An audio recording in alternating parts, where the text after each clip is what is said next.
వాళ్ళిద్దరూ కూడా మామూలుగా నడవట్లేదు, అటు ఇటు చూసుకుంటూ కబుర్లు చెప్పుకుంటూ పక్కపక్క నవ్వుతూ నడుస్తున్నారు.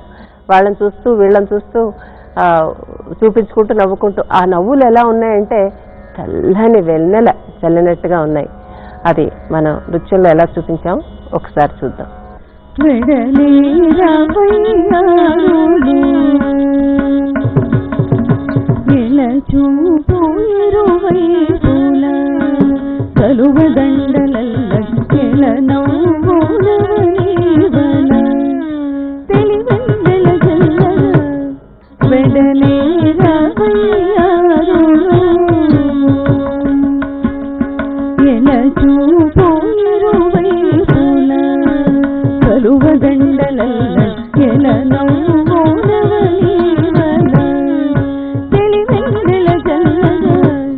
తర్వాత రెండవసారి చేసినప్పుడు